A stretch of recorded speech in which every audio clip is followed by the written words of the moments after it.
Braves candidats, bonjour.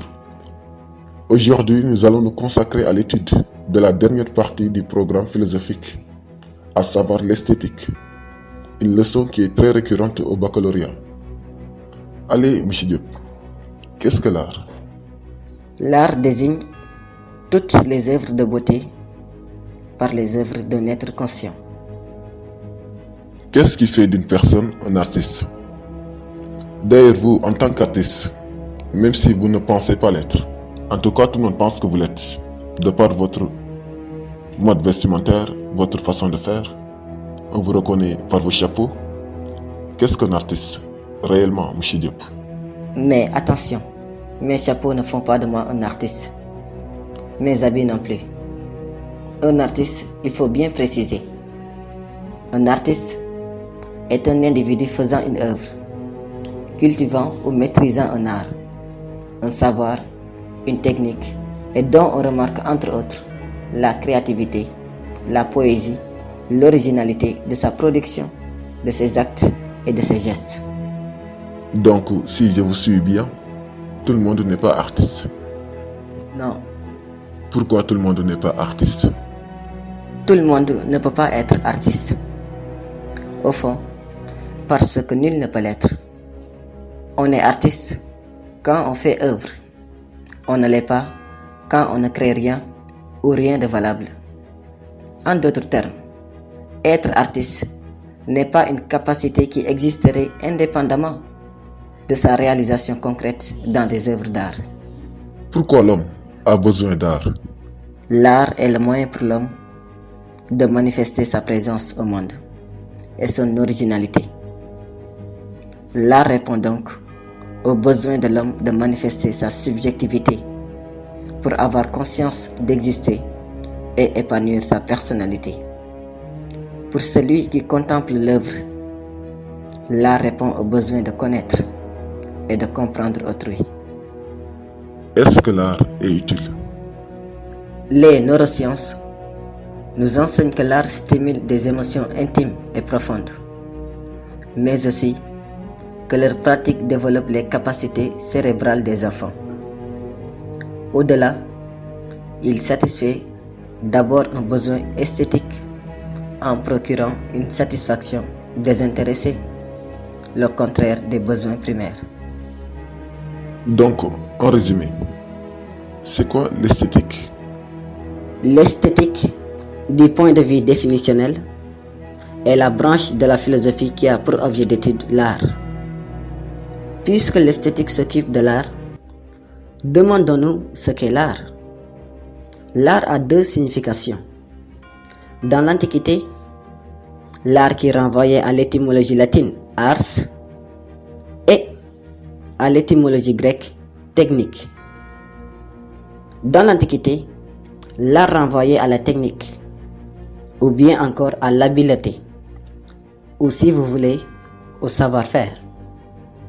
Ainsi, si nous définissons l'art de cette façon, nous allons considérer que c'est l'adresse que quelqu'un développe dans une activité.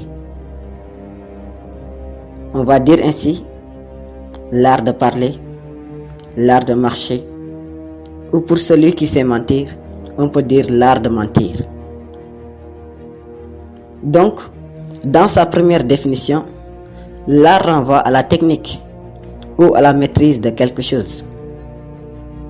Il faudra attendre le XVIIIe siècle avec l'Allemand qui s'appelle Alexander Gottlieb Baumgarten pour que l'art puisse revêtir un autre sens.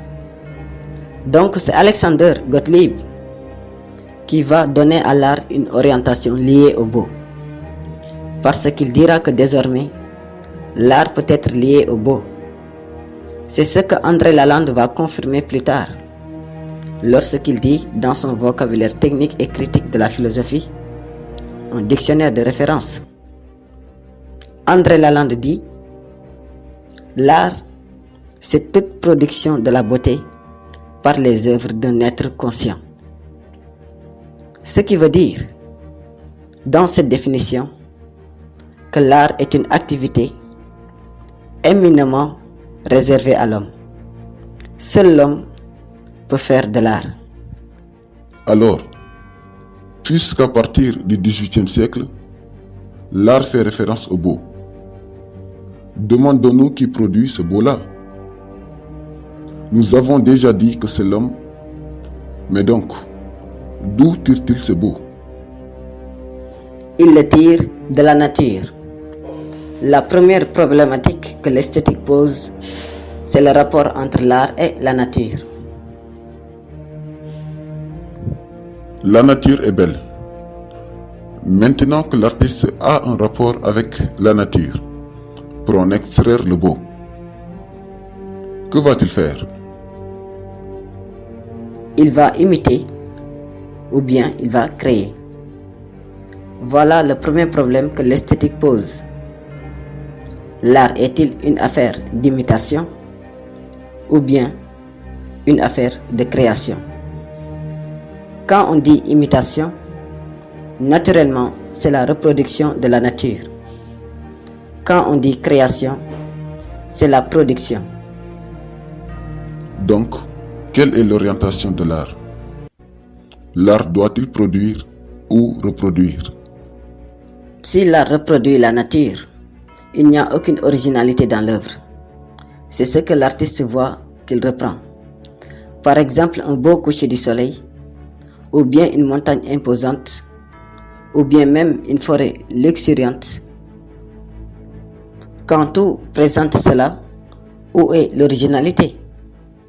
C'est pourquoi dans l'histoire de l'esthétique, Hegel va critiquer l'art imitatif, pour dire que ce n'est pas de l'art, c'est plutôt une activité oisive et superflue. Il dira que le vrai art est celui qui est créatif. L'artiste doit certes s'inspirer de la nature pour laisser son imagination vagabonder et proposer soit au lecteur ou bien à l'auditoire ou au téléspectateur ce qu'il n'a jamais vu ni entendu. Donc l'artiste doit toujours se poser la question: que dois-je faire pour que je puisse fasciner un peu mon public? Ainsi, il va produire ce qu'il n'a jamais vu ni entendu. Donc l'art a cette originalité de créer du nouveau. Quelles sont les différentes formes et fonctions de l'art? Lorsqu'on dit les formes d'art, on fait allusion aux différents types d'art. Quand on parle de ses fonctions, alors on fait allusion au rôle qu'ils jouent. Concernant les types d'art, nous avons la peinture, l'architecture, la rhétorique, le cinéma, la télévision et la bande dessinée. Alors, quelle que soit la forme d'art que nous proposons, sachez que ce qui est plus essentiel, c'est de se demander quelles sont les fonctions de l'art. Autrement dit, quel rôle l'art joue-t-il dans la société? L'art peut jouer plusieurs fonctions. L'art assume une fonction évasive. En d'autres termes, l'art nous donne l'occasion de fuir les déceptions de la vie, de s'évader, de voyager par l'esprit, de ne pas du tout rester ancré dans ce monde morose, mais nous pouvons rêver d'un monde rose. Et ce sont souvent les poètes qui nous font rêver d'un monde rose. En lisant leurs poèmes, on est absent ou bien on est soulagé. À côté de cette fonction d'évasion, il y a une fonction thérapeutique de l'art. L'art peut guérir, consoler et soulager l'homme. Par exemple, l'homme qui est triste, déprimé, angoissé, malheureux, maussade et stressé, devant une imitation comique, peut se soulager de ses douleurs internes, de ses plaies du cœur. Prenons l'exemple de Saner, de Koutia, de Sanyogo. En les écoutant parler, on évacue nos soucis, on chasse le mauvais temps, on oublie nos problèmes, parce qu'ils nous soignent de l'intérieur.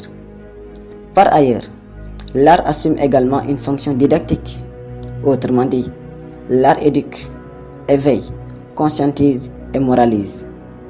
Dans les fables de Jean de La Fontaine, il y a des leçons de morale. qui y sont dégagés à la fin de chaque fable.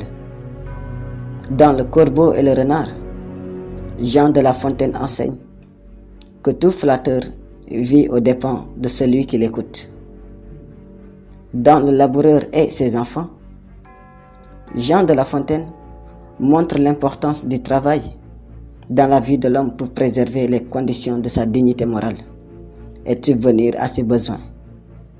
Il nous enseigne que seul le travail paye. L'art a aussi une fonction cruciale, qui est la fonction socio-politique. Cette fonction permet aux artistes, musiciens, écrivains de dénoncer les tares sociétales. Ça nous rappelle Alphonse de Lamartine qui disait « Honte aux poètes qui restent les bras croisés pendant que Rome brûle ». On a aussi Victor Hugo lorsqu'il disait « L'art pour l'art peut être beau, mais l'art pour le progrès est encore plus beau ». On peut aussi citer Jean-Paul Sartre qui disait « L'intellectuel doit salir ses mains dans la boue de son temps ». On a aussi l'art négro-africain qui dénonçait le colonialisme, comme le cas de Léopold Sédar Senghor, Aimé Césaire et tant d'autres. L'art doit nécessairement s'engager, contrairement à l'art pour l'art. Voilà ce qu'il faut retenir pour ce qui est des formes et des fonctions de l'art. Donc retenons que l'art, selon André Lalande, est toute production de beauté d'un être conscient. Autrement dit, comme dirait René Hubert, pas d'homme sans art, mais pas d'art sans homme. Merci beaucoup, M. Diop, de nous avoir donné l'occasion d'élucider la dernière partie du programme philosophique, à savoir l'esthétique. J'espère qu'on vous reverra ultérieurement pour une autre émission. Que Dieu vous bénisse. Amen, je vous en prie, le plaisir est partagé.